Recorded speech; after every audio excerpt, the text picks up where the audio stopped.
شام میں خانہ جنگی صورتحال مزید کشیدہ، حلب، ادلیب اور حما کے علاقوں میں باغیوں گروپوں کے بڑے پیمانے پر پیش قدمی، ڈیرہ دیر الزور اور ہمسا جیسے اہم علاقوں پر قبضے، حکومت کے زیر قبضہ کئی علاقے بھی ہاتھ سے نکل گئے۔ روسی فضائیہ کی مدد سے دہشت گردوں کے خلاف بھرپور کارروائیاں، درجنوں دہشت گرد مارے گئے۔ ایران، عراق اور شام کا کہنا ہے کہ اس سازش کے پیچھے اسرائیل اور امریکہ کا ہاتھ ہے۔ یہ جنگ یہاں نہیں رکے گی۔ اقوام متحدہ کی مزید خون ریزی رکانے کے لیے عالمی برادری سے فوری مداخلت کی اپیل۔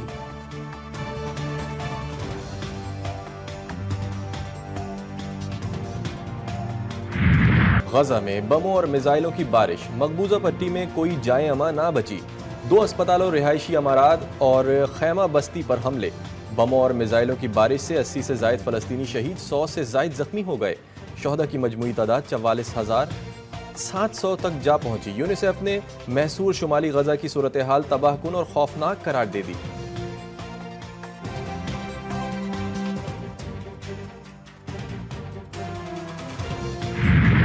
لبنان میں جنگ بندی معاہدے کی خلاف ورزی، اسرائیلی فوج کی وحشیانہ کارروائیاں جاری، مختلف علاقوں میں صہیونی حملوں میں متعدد افراد زخمی، زمینی کارروائیوں میں عمارتیں مسمار، گھروں پر بھی حملے، لبنان اور شام کی سرحد کو تباہ کر دیا گیا۔ لبنان میں مجموعی شہدوں کی تعداد 4,000 سے تجاوز کر گئی۔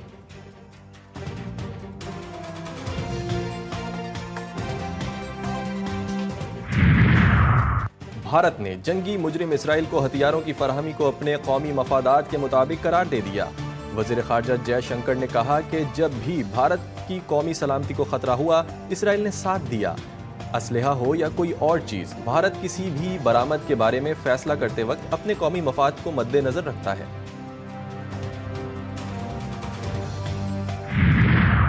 سیکیورٹی فورسز کی خیبر پختونخوا کے مختلف اضلاع میں کارروائیاں۔ آئی ایس پی آر کے مطابق فائرنگ کے تبادلے میں 22 خارجی دہشت گرد جہنم واصل، 6 زخمی ہو گئے۔ دہشت گردوں سے بہادری سے لڑتے ہوئے 6 جوانوں نے جام شہادت نوش کیا۔ کارروائیاں 6 اور 7 دسمبر کے درمیانی شب کی گئیں۔ ضلع ٹانگ، شمالی وزیرستان میں ضلع ٹل میں کامیاب کارروائیاں کیں۔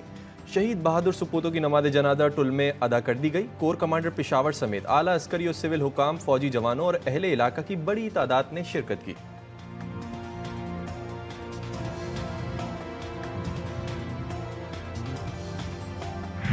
یہ گڑ میں وہ زہر ہے جو دے کر آپ در حقیقت ہمارا قتل عام کا انتظام کر رہے ہیں۔ ہمیں آپ پر کوئی اعتماد نہیں۔ مزید ہم اپنے مدرسے آپ کے حوالے کر دیں۔ دینی مدارس کو حکومت کے اثر و نفوذ سے آزاد رکھنا چاہیے، یہ ایک بنیادی اصول۔ اب آپ مجھے بتائیں کہ جب ادارہ رجسٹرڈ ہوگا وہ ریاست کے لیے مفید ہوگا، یا اگر وہ رجسٹرڈ نہیں ہے تو پھر ریاست کے لیے مفید ہوگا؟ ہم تو مملکت کے نظام میں رہنا چاہتے ہیں۔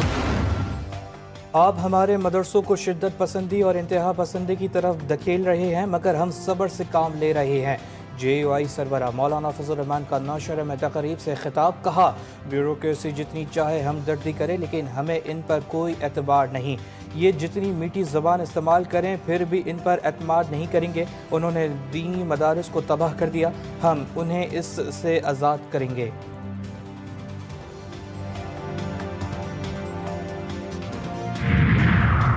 مولانا فضل الرحمان کی ناراضگی کافی حد تک درست، وعدہ خلافی صدر اور وزیر اعظم دونوں کی طرف سے ہوئی۔ وزیر اعظم کے مشیر رانا ثنا کہتے ہیں مولانا کے ساتھ سیاسی درجہ حرارت نہیں بڑھا ہے۔ 26ویں آئینی ترمیم کے وقت طے ہوا تھا کہ مدارس والا معاملہ بھی حل کیا جائے گا۔ وزیر اعظم سے مولانا کی بات ہوئی ہے، ان کا گلہ ختم کر دیں گے۔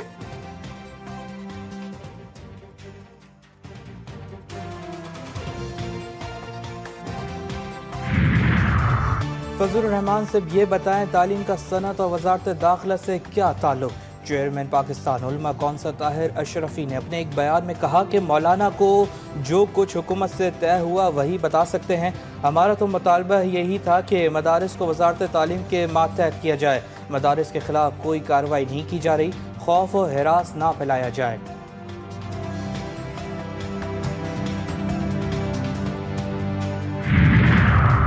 حکومت نے مولانا فضل الرحمان کے مطالبات مانتے ہوئے پارلیمان سے بل منظور کروایا۔ وفاقی وزیر مذہبی امور چودھری صالح حسین کا کہنا ہے کہ چند قانون پیچیدگیوں کی وجہ سے مدارس بل کو قانونی شکل دینے میں کچھ وقت درکار ہے۔ اس کا ہرگز مقصد یہ نہیں کہ اس کو وجہ بنا کر رجسٹریشن کا پورا عمل ہی رول بیک کر دیا جائے۔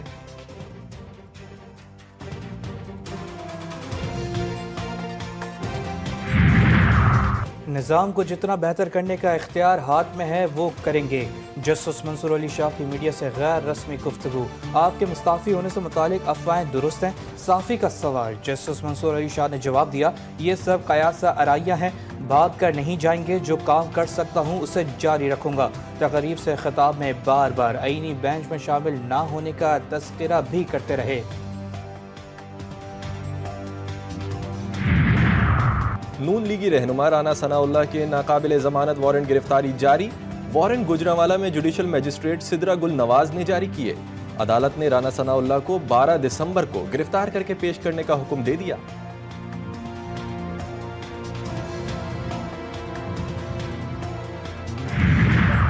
قافلہ وہاں پہنچ چکا ہے، اس وقت انہوں نے بھیجا تھا کیونکہ پینک کر گئے تھے اور انہوں نے کہا تھا خدا کے لیے سنجانی میں بیٹھ جاؤ، ہم آپ سے وعدہ کرتے ہیں کہ 20 دن میں آپ عمران خان کو چھوڑ دیں گے۔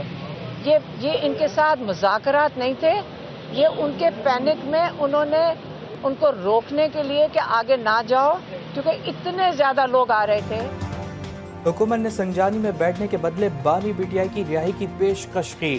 ہمشیرہ علیمہ خان کا بڑا دعویٰ، کہتی ہیں 24 نومبر کو احتجاج کے لیے جب لوگ آنا شروع ہوئے تو حکومت نے خوفزدہ ہو کر بیرسٹر گوہر کو بلا کر کہا کہ سنجانی میں بیٹھیں، بانی پی ٹی آئی کو رہا کر دیا جائے گا۔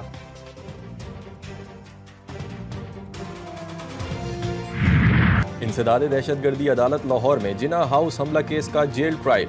عدالت نے پی ٹی آئی رہنما عالیہ حمزہ اور طیبہ امرین راجہ سمیت 11 ملزمان کے وارنٹ گرفتاری جاری کر دیے۔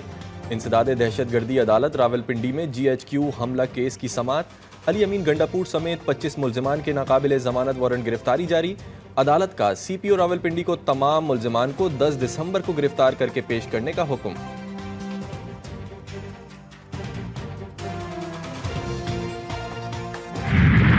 یہ بات ہے کہ دیکھیں میں تو مشرفی کے ساتھ فل ٹائم تھا، وہاں سے لے کر آخر تک تھا اور وہاں سے لے کر ان کو وہاں سے لے کر آنا سارا کچھ میں نے کیا۔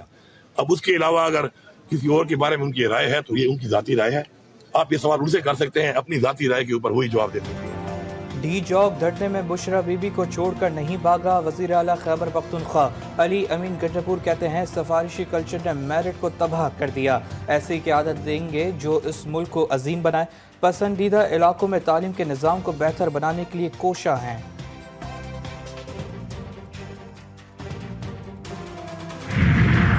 بشرا بی بی کس حیثیت سے لوگوں میں چیک تقسیم کر رہی ہیں؟ خیبر پختونخوا کا فنڈ ذاتی فوٹو سیشن اور تشہیر کے لیے استعمال کرنا شرمناک ہے۔ وزیر اطلاعات پنجاب عظمہ بخاری کی تنقید، کہا بھاگنے میں تو آپ نے ورلڈ ریکارڈ قائم کیا ہوا ہے۔ 26 نومبر کی رات 10:30 بجے بشرا بی بی کو ڈی چوک سے بھاگتے ہوئے پوری قوم نے دیکھا۔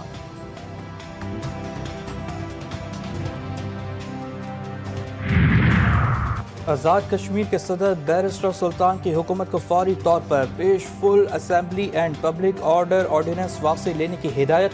صدر ریاست نے وزیر اعظم چودھری انوار الحق کو خط لکھ دیا۔ حکومت آزاد کشمیر نے فوری کارروائی کا آغاز کر دیا۔ صدر نے آرڈیننس کے تحت گرفتار شدگان کی فوری رہائی کی ہدایت کر دی۔ کراچی کے علاقے کورنگی ضیاء کالونی پولیس مقابلہ، 2 طرفہ فائرنگ کے تبادلے میں 2 ملزمان زخمی حالت میں گرفتار، 2 پسٹلز، ایمونیشن، 4 موبائل فونز، چھینے ہوئے پرس اور نقدی برآمد۔ ملزمان کا علاقے میں درجنوں وارداتوں میں ملوث ہونے کا انکشاف، پولیس مقابلہ اور سندھ آرمز ایکٹ کی دفعات کے تحت مقدمات درج۔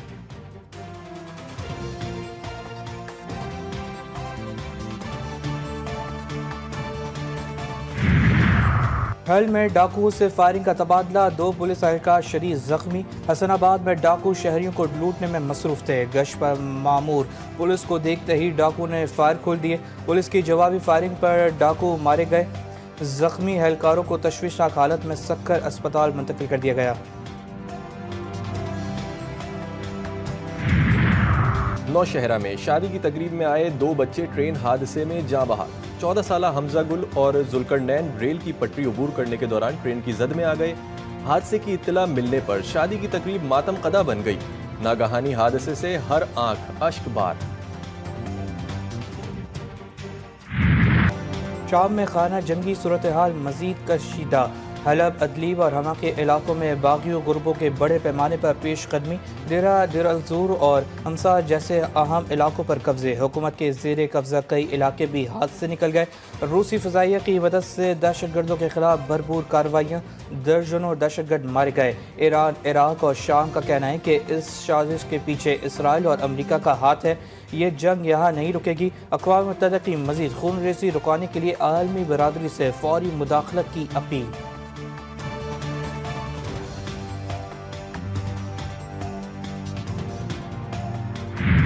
غزہ میں بموں اور میزائلوں کی بارش، مقبوضہ پٹی میں کوئی جائے اما نہ بچی، 2 اسپتالوں، رہائشی عمارات اور خیمہ بستی پر حملے۔ بموں اور میزائلوں کی بارش سے 80 سے زائد فلسطینی شہید، 100 سے زائد زخمی ہو گئے۔ شہداء کی مجموعی تعداد 44,700 تک جا پہنچی۔ یونیسیف نے محصور شمالی غزہ کی صورتحال تباہ کن اور خوفناک قرار دے دی۔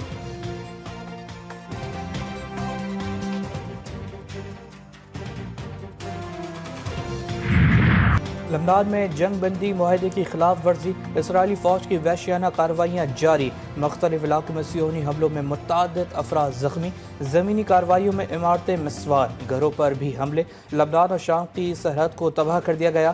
لبنان میں مجموعی شہدوں کی تعداد 4,000 سے تجاوز کر گئی۔